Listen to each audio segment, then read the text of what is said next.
The Adventure of the Blanched Soldier. My friend Watson lacks depth of mind, but he certainly does not lack persistence. For a long time now, he has been badgering me to write up one of my own cases. Perhaps I gave him cause to plague me with this request, for I have often told him that his own accounts are superficial, that he panders to the public's taste instead of strictly adhering to the truth. "Try it yourself, Holmes," he would usually retort. And I must admit, as soon as I pick up the pen, I feel the temptation to tell this story in a way that will please the reader. The case in question will certainly interest the public. It is one of the most singular in my practice, though Watson does not even mention it in his notes. Since I have brought up my old friend and biographer, I shall take this opportunity to explain why I burden myself with a partner when unraveling a mystery. I do so not out of whim, nor merely out of affection for Watson. I do it because he possesses unique qualities which he usually keeps quiet about while describing my talents with excessive zeal.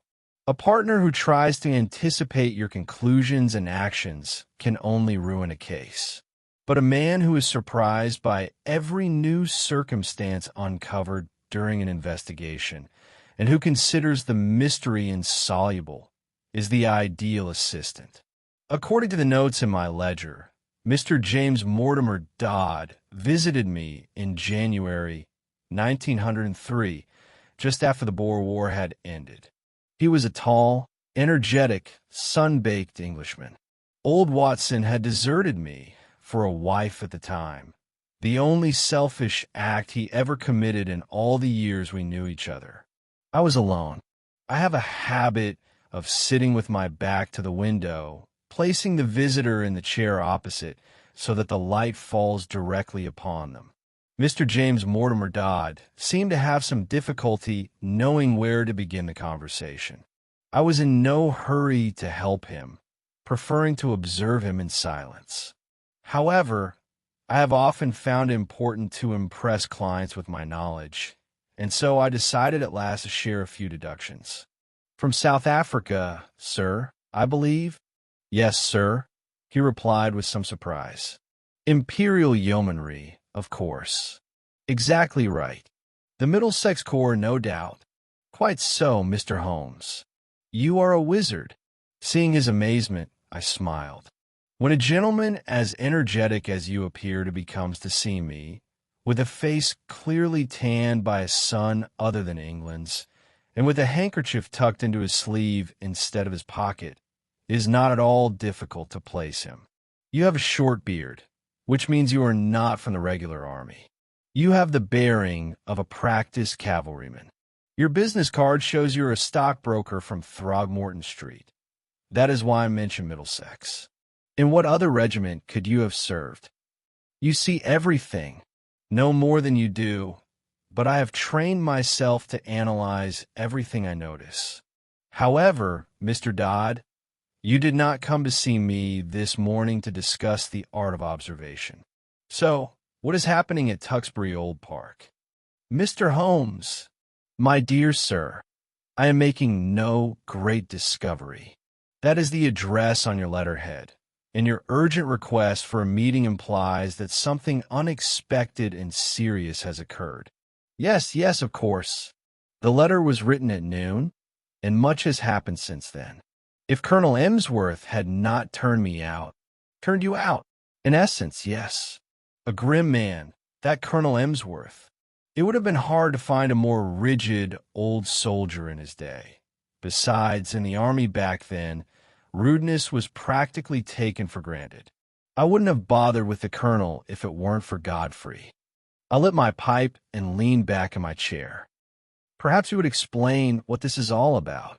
Mr. Dodd gave a short laugh. "I've grown used to the idea that you already know everything." "Very well, I will give you the facts, and I hope you can find an explanation for them. I haven't slept all night, but the more I rack my brain, the more unbelievable the whole story seems. I entered the service in January 1901 exactly 2 years ago. I was assigned to the same squadron as young Godfrey Emsworth. He was the only son of Colonel Emsworth, the very same who won the Victoria Cross in the Crimean War. Soldier's blood ran in Godfrey's veins, so it was no surprise that he volunteered for the army. There wasn't a finer lad in the entire regiment. We became friends, as only men can who lead the same life and share the same joys and sorrows. He became my comrade, and in the army, that means a great deal.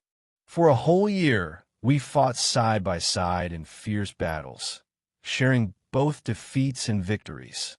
Then, in the engagement at Baconlact, near Pretoria, he was wounded by a bullet from a heavy rifle. I received 2 letters from him, one from a hospital in Cape Town, the other from Southampton. After that, Mr. Holmes, for more than 6 months, he did not send me a single word. Not one word, even though he had been my closest comrade. Well, as soon as the war ended and we returned home, I wrote to his father asking for news of Godfrey. There was no reply. After a while, I wrote again. This time, a short and surly answer arrived. Godfrey, it said, had gone on a voyage around the world and was unlikely to return for at least a year. That was all.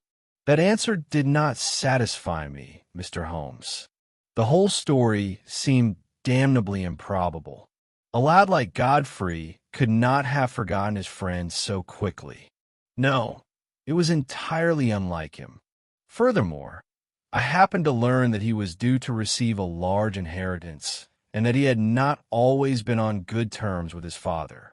The old man was known to be quite harsh, and a spirited youth like Godfrey would not tamely submit to his outbursts. No, the father's answer did not satisfy me, and I decided to find out what had truly happened. Unfortunately, my own affairs had fallen into disarray during my 2-year absence, and only this week was I able to return to the matter of Godfrey. But now that I am back, I shall drop everything else until I see this through to the end. Mr. James Mortimer Dodd looked like a man whom one would much rather have as a friend than an enemy. His blue eyes expressed a certain grimness, and his square jaw spoke of a persistent and firm character. "And what did you do then?" I inquired. First of all, I decided to visit his home at Tewkesbury Old Park to see how matters stood for myself. I launched a frontal attack and wrote to his mother. I had already encountered the surly father and wanted no more of him. I told her that Godfrey had been my dear friend, that I could share many stories of our time together, and since I was soon to be in the neighborhood of their estate, I wondered if she would mind if I, and so on and so forth. In response, I received a very polite invitation to stay the night. That is why I went there on Monday. It was no easy task to reach Tewkesbury Old Park. It lay some 5 miles from the nearest station. No one came to meet me, so I had to set out on foot, suitcase in hand. By the time I reached the place, it was nearly dark. The house was a huge, sprawling building standing in the middle of a vast park. It was a strange blend of architectural styles, from Elizabethan timberwork to a Victorian portico. The rooms within, where the shadows of the past seemed to linger and secrets were hidden, were wood-paneled and adorned with numerous tapestries and faded paintings. The old butler, Ralph, was likely as old as the house itself, and his wife was even more ancient. Despite her strange appearance, I took an immediate liking to her. She had been Godfrey's nurse, and I had often heard him call her his second mother.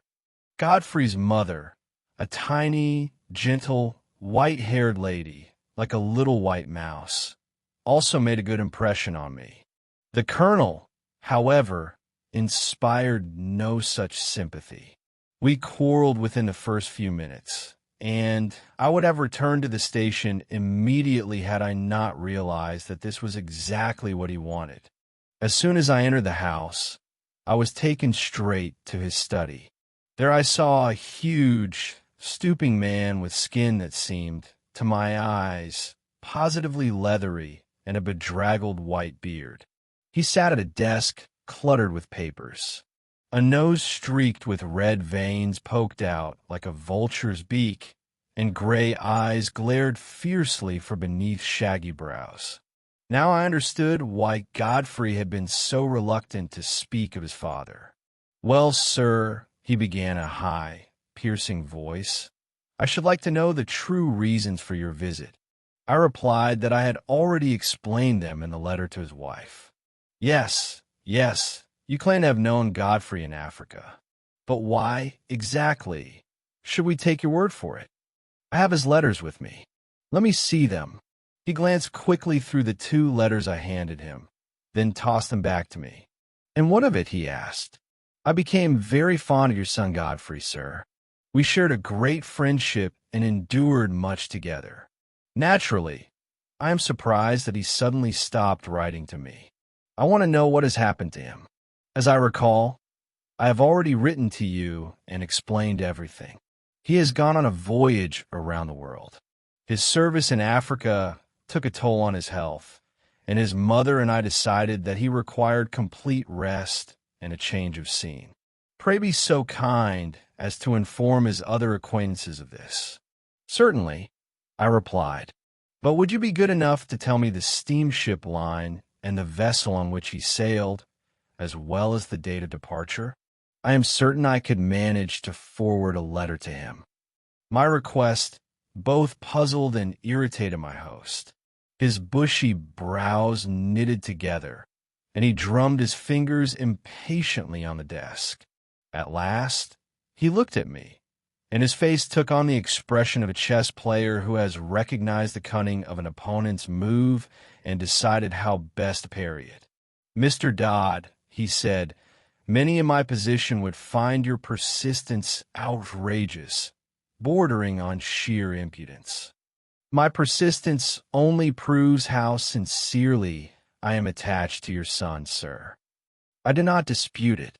That is precisely why I am showing such indulgence.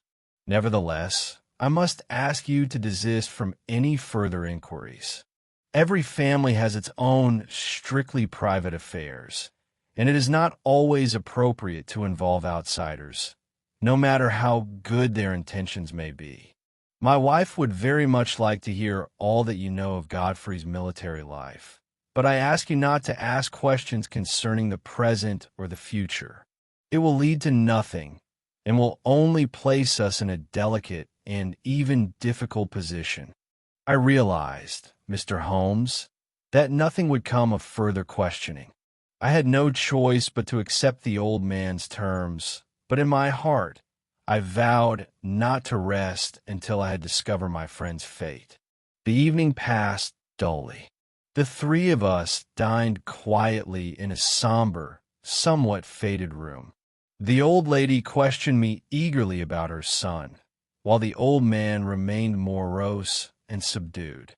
The dinner ceremony left such a heavy impression on me that, at the first plausible excuse, I apologized and withdrew to my assigned room. It was a large, sparsely furnished room on the ground floor, as gloomy as the rest of the house.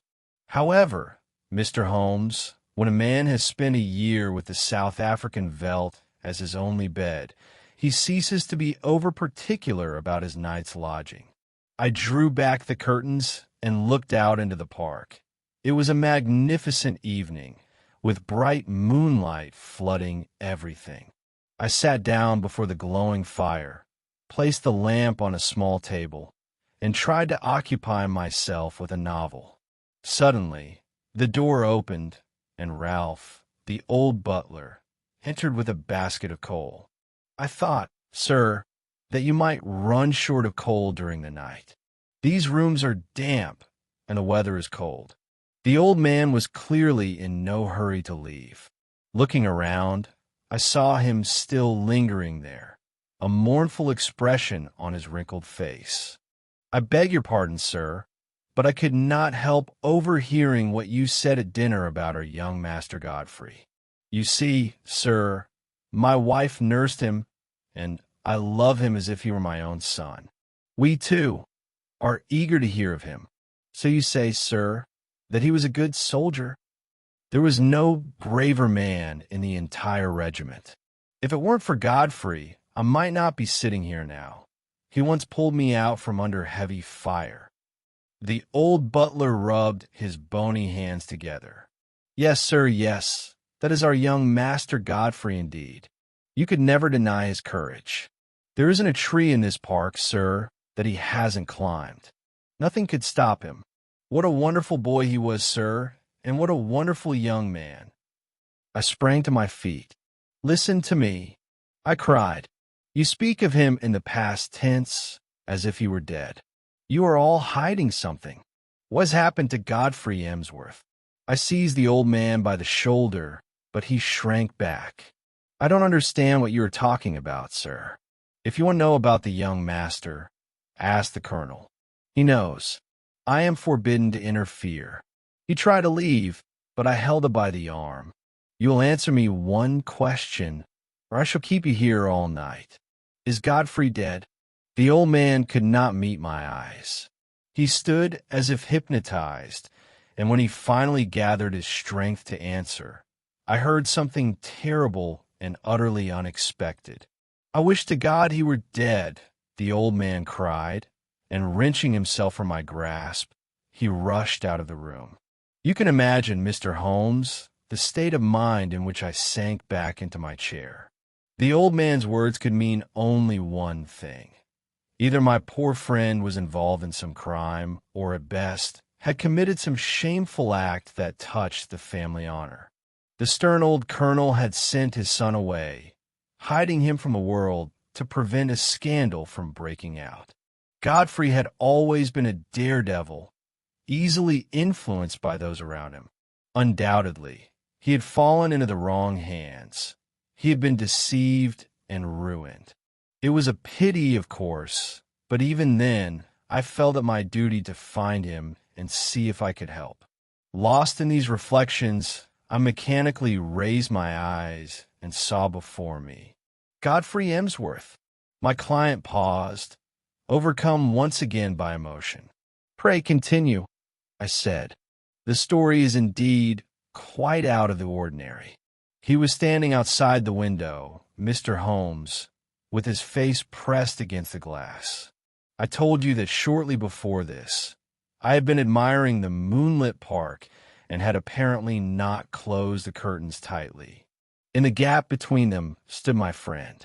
The window reached down to the floor, so I could see Godfrey at his full height, but it was his face that struck me first. It was deathly pale. I have never seen such a white face in my life. Ghosts must look like that, but when our eyes met, I knew I was looking at a living man.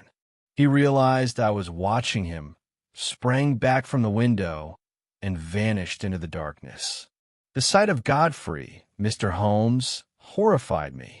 It was not just that face as white in the dark as a slice of cheese, but even more so his wretched, guilty, almost cowering expression. It was so unlike the straightforward and courageous youth I had known. I shuddered with dread. But a man who has been at war for a year or two learns to keep his head and make split-second decisions. No sooner had Godfrey vanished than I was at the window. It took me a moment to struggle with the intricate latch and fling the window open.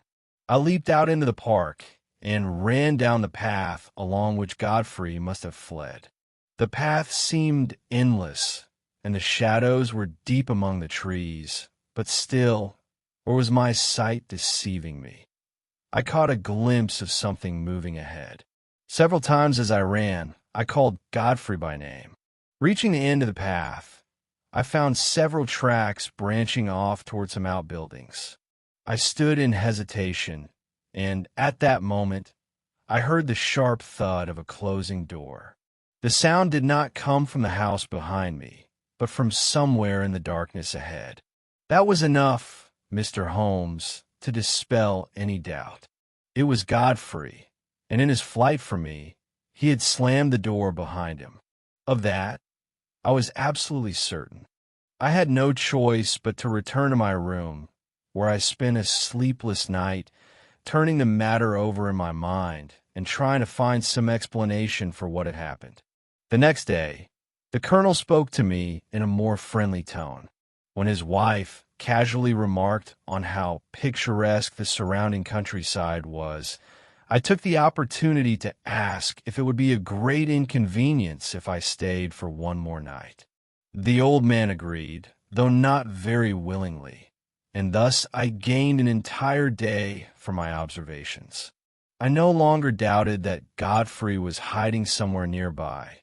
The mystery I had to solve was where and why. The house was so large and so haphazardly built that a whole regiment could have hidden in it without anyone being the wiser. If the key to the mystery lay within the house itself, I had no hope of success. But the door I had heard slamming was certainly not in the main building. I set out to explore the park and see what other structures were located there. The task was not particularly difficult, as my hosts were busy with their own affairs and left me to my own devices. The estate included several outbuildings, and at the far end of the park stood an isolated cottage, evidently intended for a gardener or a gamekeeper. Could this be where the door had slammed the previous night? Adopting a casual air, as if merely strolling through the garden, I approached the cottage. Just then, a short, energetic man with a beard, wearing a black overcoat and a bowler hat, stepped out of the door. He did not look at all like a gardener. To my astonishment, after leaving the house, he locked the door and put the key in his pocket. Then he looked at me with some surprise. "Are you a guest here?" he asked. I explained the reasons for my visit and emphasized that I was a comrade of Godfrey's.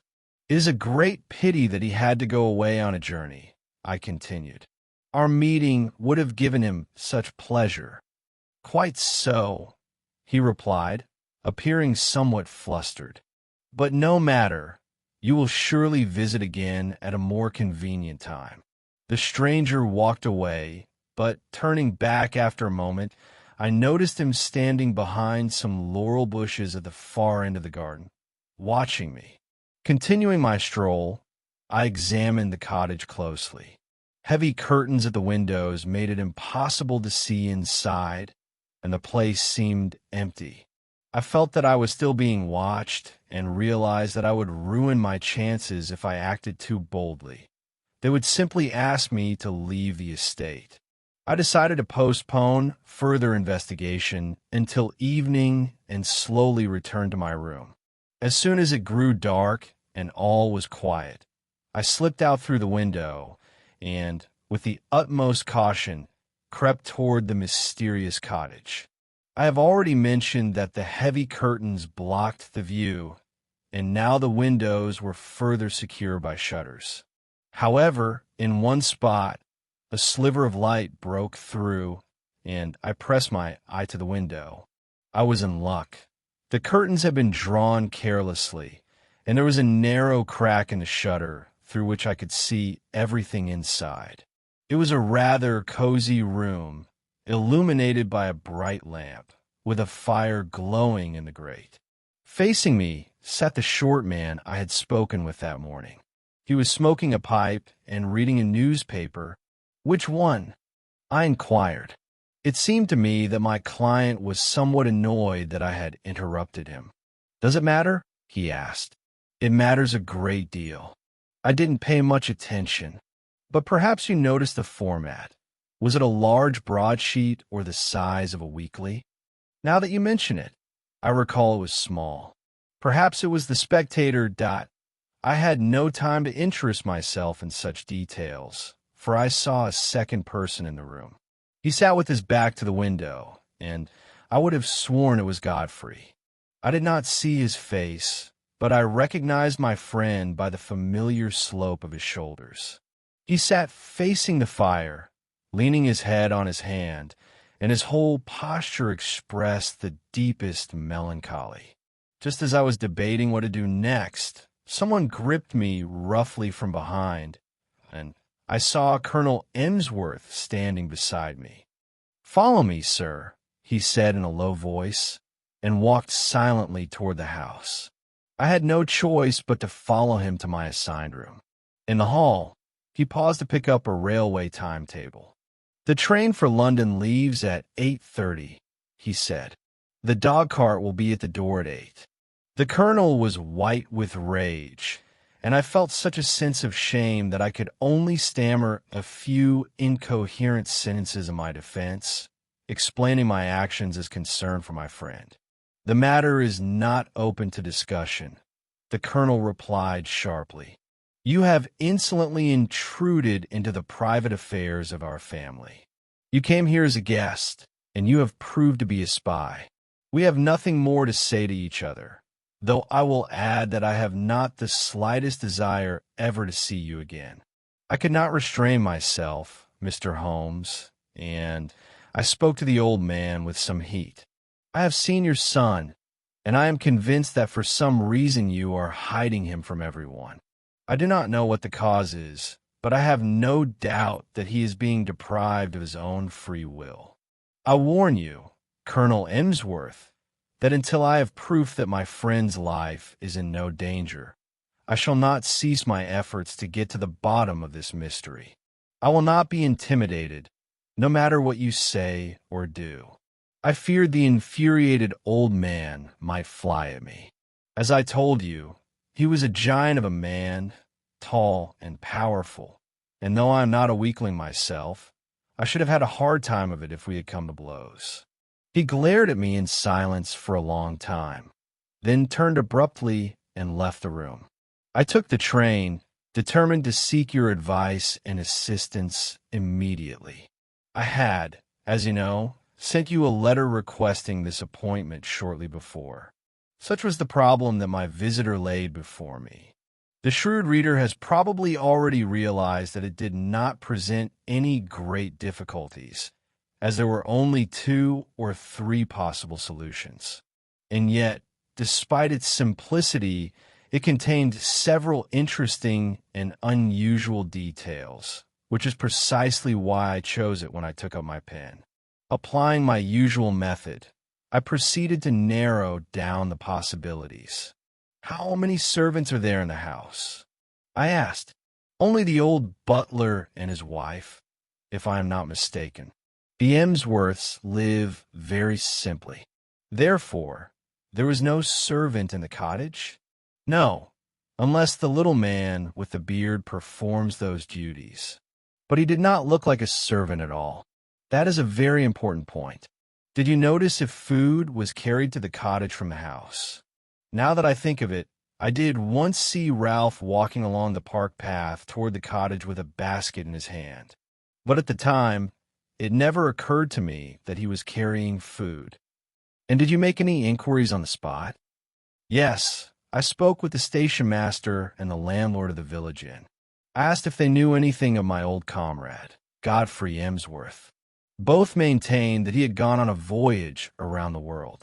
According to them, he returned home from the army, but left almost immediately to travel. That is evidently the general belief. Did you say anything of your suspicions?" "Not a word." "Admirable. The matter certainly requires investigation. I shall go with you to Tewkesbury Old Park today." It happened that at the time I was finishing the case which my friend Watson called The Adventure of the Priory School, a matter in which the Duke of Holderness was deeply involved.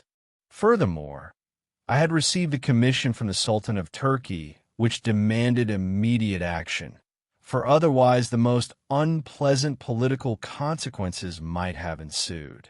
That is why, according to my diary, it was not until the beginning of the following week that I was able to travel to Bedfordshire with Mr. James Mortimer Dodd. On our way to Euston Station, we picked up a gray-haired gentleman, stern and silent, with whom I had met. "This is an old friend of mine," I explained to Dodd. "His presence may not be required, but then again, it may prove essential. There is no point in going into details just yet. From Watson's accounts, readers undoubtedly know that I do not usually waste words and dislike sharing my thoughts prematurely. Dodd was puzzled by my behavior, but he remained silent as we continued our journey. On the train, I asked Mr. Dodd one more question. I wanted our companion to hear his answer. You said, as I recall, that you managed to see your friend's face quite clearly in the window, clearly enough to recognize him instantly. Is that correct? Beyond any doubt.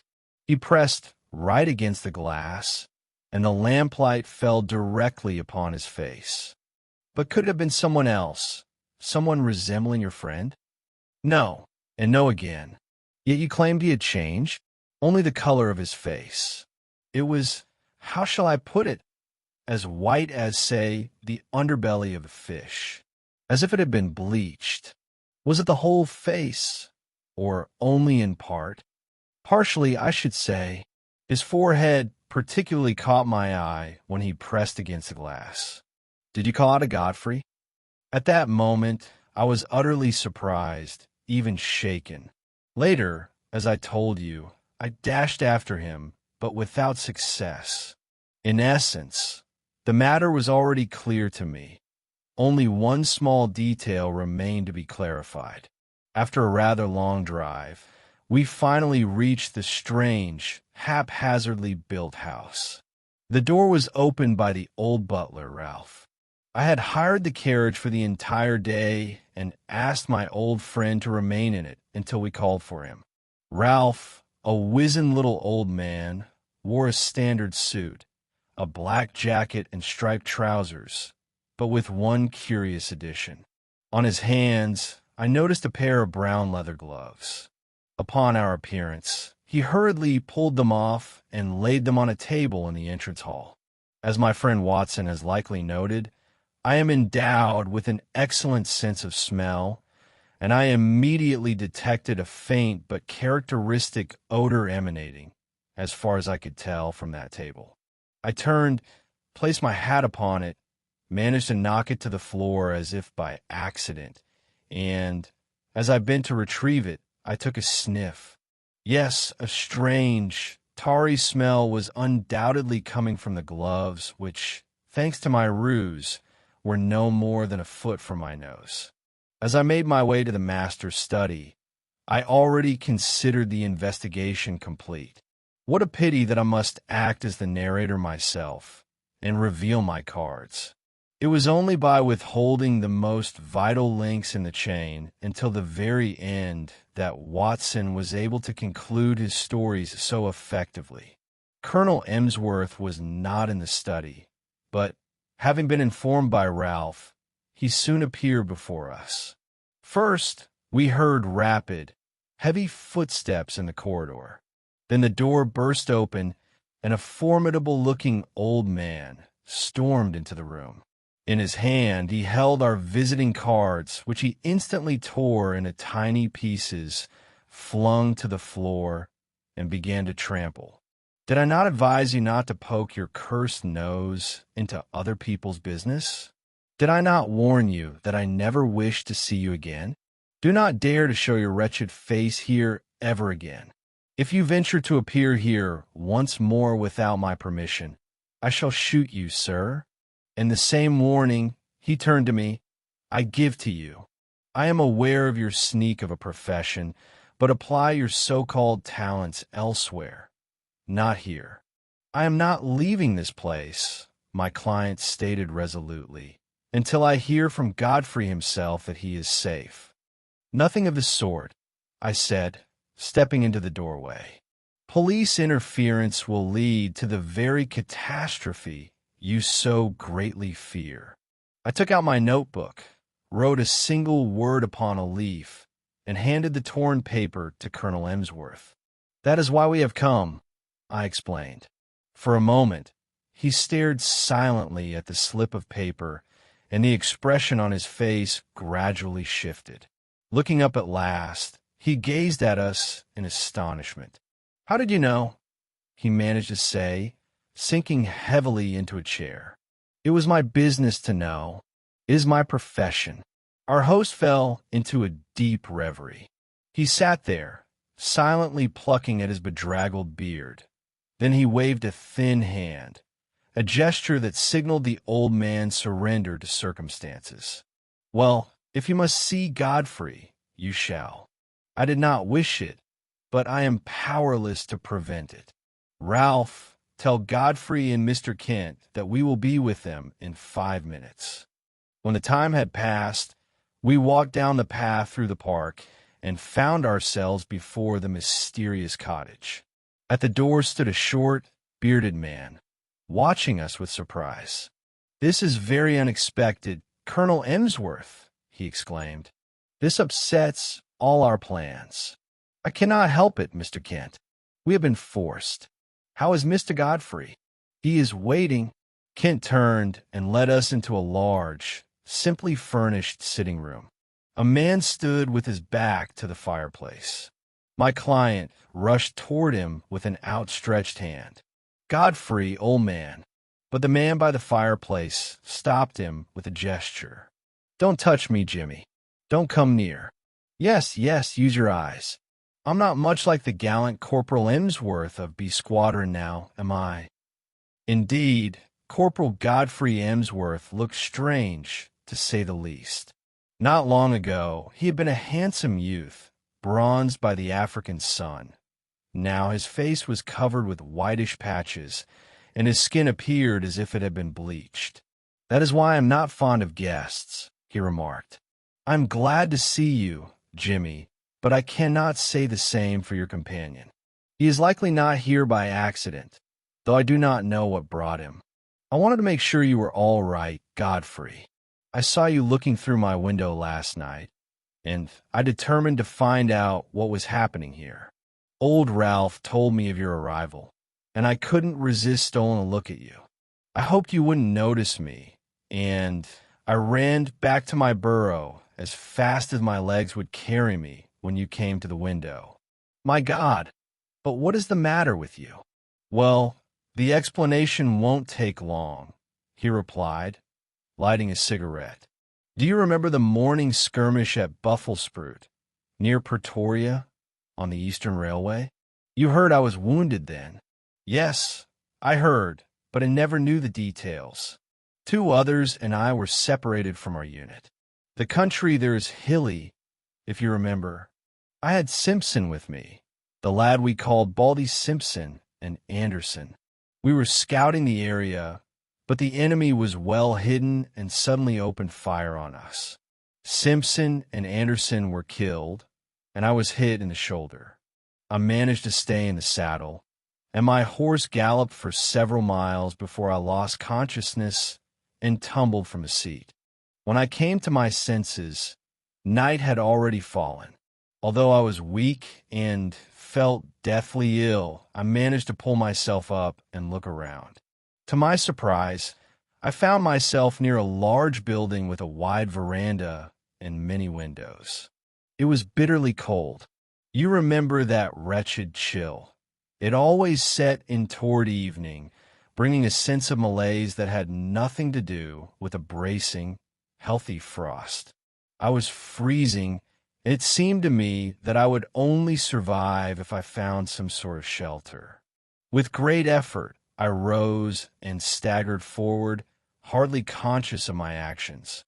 I have a dim memory of slowly climbing the porch steps, entering through an open door into a large room filled with beds, and throwing myself onto one of them with a sigh of relief.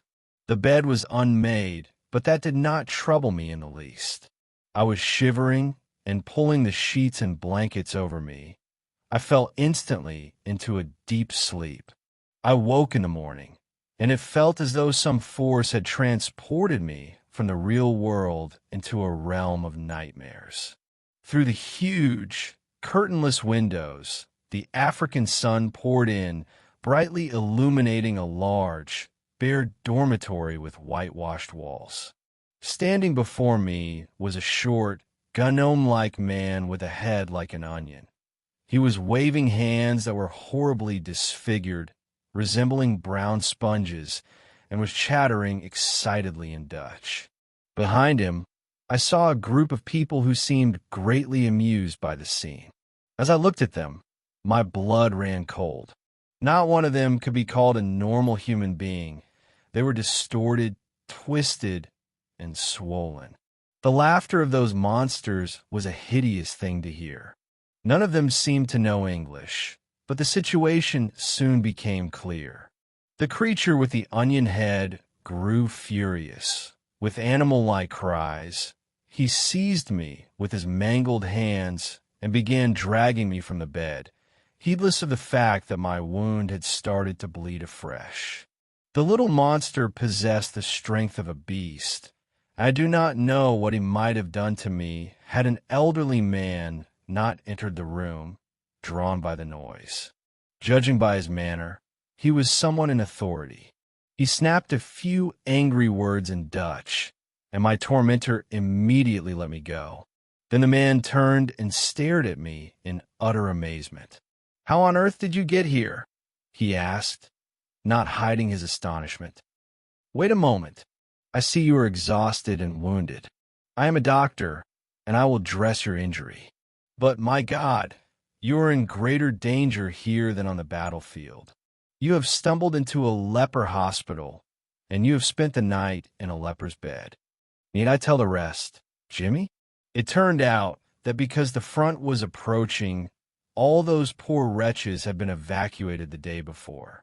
After the British advanced, the doctor, who was the superintendent of the hospital, brought his patients back. He said that although he considered himself immune to leprosy, even he would not have dared to do what I had done. He placed me in a private ward, tended to me with great care, and a week later sent me to the military hospital in Pretoria. That is the whole of my tragic story. Despite everything, I still held onto a shred of hope. But after I returned home, the terrible marks you see on my face made it clear that the disease had not spared me. What was I to do? Our estate is in a secluded spot. We are served by 2 servants on whom we can completely rely. We have a cottage where I could live. The doctor, Mr. Kent, agreed to share my seclusion and bound himself to secrecy. It seemed simple enough. But what awaited me if we revealed the truth of my illness? Lifelong isolation among total strangers, without the slightest hope of release.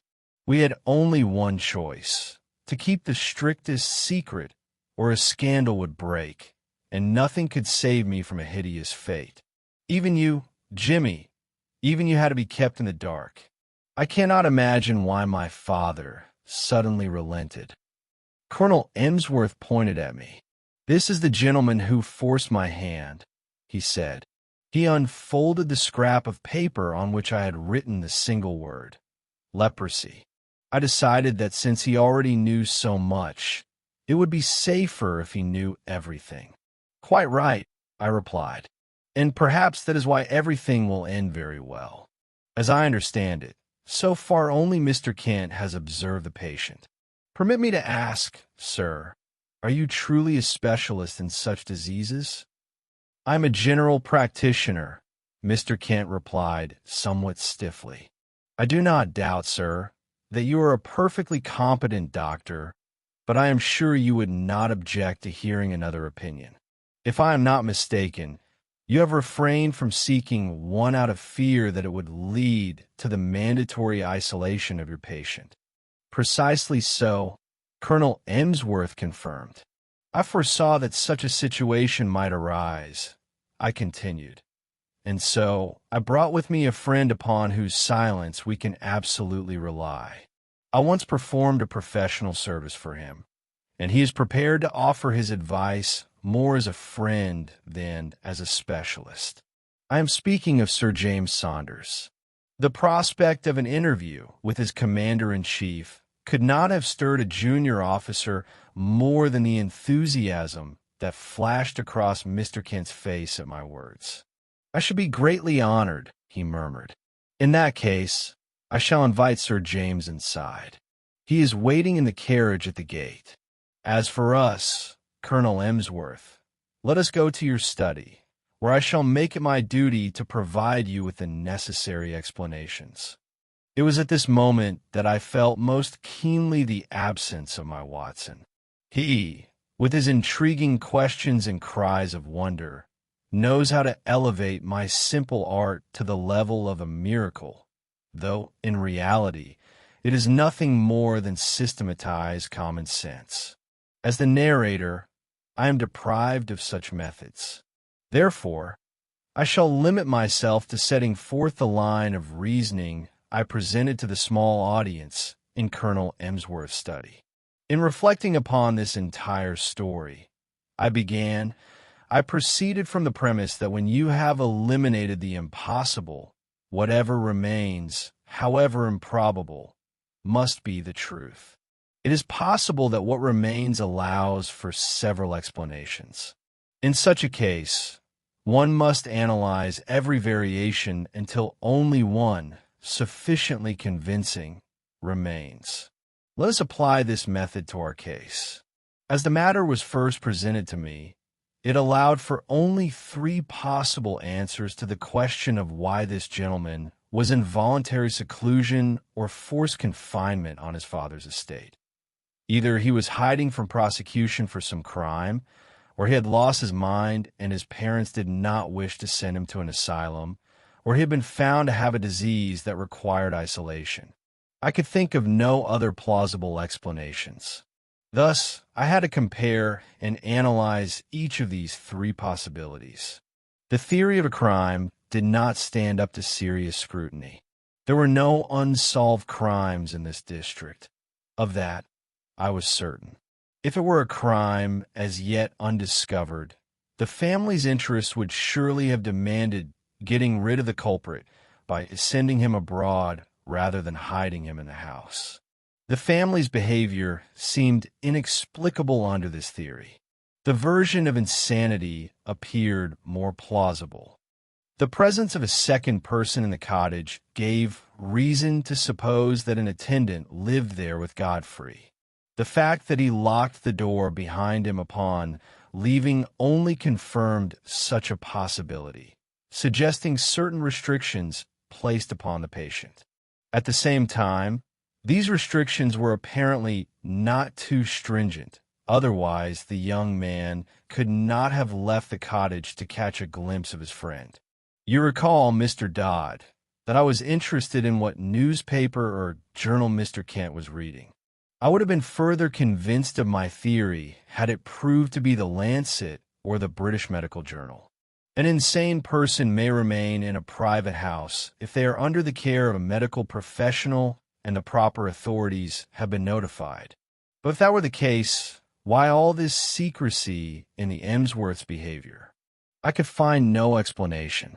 There remained a third version, almost incredible, yet one that put everything in its place. Leprosy is very common in South Africa, and it was entirely possible that through some freak accident, the young man had contracted the dreaded disease. This placed his parents in an exceptionally difficult position, as they naturally did not want their son to be isolated. Only one way out remained: to try to keep the family's misfortune a secret, to prevent rumors from spreading, and to avoid the intervention of the authorities. It would not be difficult to find a reliable medical attendant willing to take on the care of the patient for a suitable reward. Finally, there was no reason to deny the patient some freedom of movement after nightfall. As for the young man's white face, it is precisely the bleaching of the skin that is one of the consequences of leprosy. This hypothesis seemed so compelling that I decided to act as if it were already confirmed. My final doubts vanished when I noticed that Ralph wore gloves soaked in disinfectant while carrying food. With just one word, "Sir, I'll let you know that your secret was out." I could have spoken that word, but I preferred to write it, as I wanted to show you that I could be trusted.